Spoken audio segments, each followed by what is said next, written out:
rồi ai khai lẹ mà nữa ấy da hãy láng tôm lơ đi từ ừ chơi nhỏ trường à no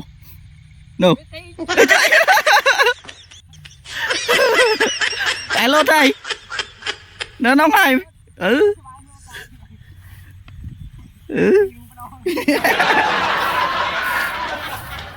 ôi khlánh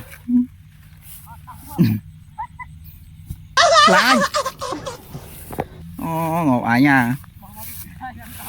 phần năng sao nè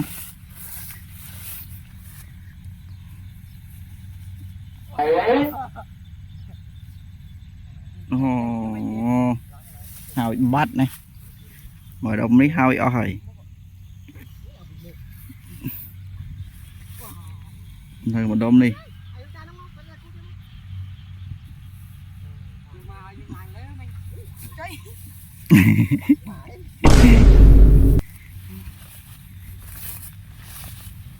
chết rất hào rất khá nông hào chứ